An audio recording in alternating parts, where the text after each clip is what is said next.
Hey gardening friends, Melanie here. Here's your Dayton Nursery weekly update for October 8th, 2021. This week I want to talk to you about some projects we have going on here around the nursery, as well as some new plants that I was able to find that are coming to you guys for 2022. Also, behind me we're going to look at these poinsettias that just came in on Monday.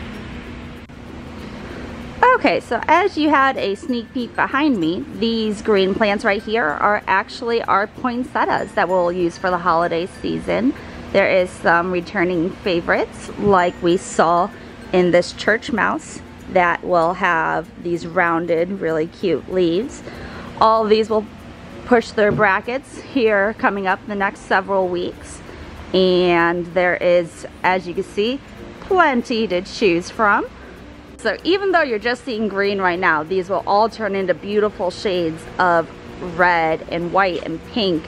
There's a cinnamon color that is corally, and always have our favorite of the glitters, which have the speckles to them. Stay tuned for that pamphlet to come out to start planning for your holiday decorations.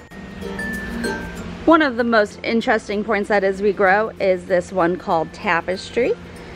It is a variegated foliage. It still gets the red brackets, but it is absolutely beautiful even without the flowers.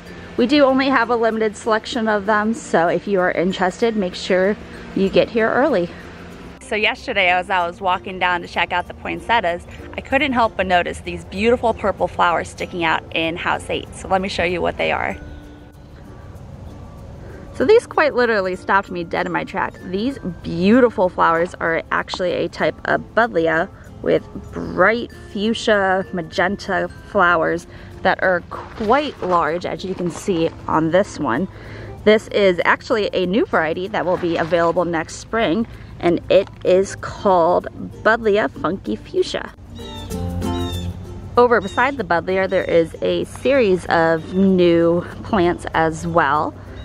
These guys will also be coming to the garden center, available for 2022. The spirea here is super pretty with almost purple flowers and new foliage that is red tinted. This guy is called Little Spark. As I mentioned last week, I put together the catalog every season, so I always kind of feel like I'm cheating when I come down here to check out all these new perennials that will be available in our garden center for 2022. Even though these plants are not available for sale yet, some of them, most of them actually, are pushing flowers that allow me to take images of them to use in our catalog for next year.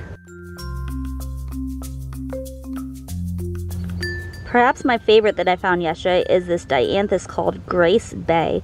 It has a delicately lined petal with hot pink edge and a light lemony yellow color in the middle.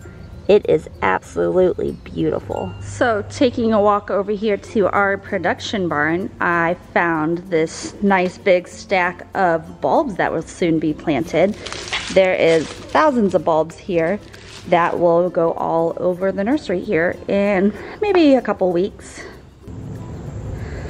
Obviously, before we plant all the bulbs, we have to get this bed cleared out of these gorgeous begonias that were planted pretty late in the season, but they got absolutely ginormous and they're stunning. So hopefully we get a show out of these for our next couple weeks first before we rip them out, till up the ground, and get to planting. The other project here at the nursery today is moving of all of these boxes. In these boxes we have all of our stuff for winter and Christmas. Amelia is back here hard at work sorting it all out and getting it ready for our winter workshops. I also found back here in the greenhouse our storage for all of our bows that we put together. All of these are hand tied and used for wreaths and cemetery decorations, as well as you can purchase them individually to decorate your house. Okay everyone, thanks for tuning in. See you next week for a weekly update.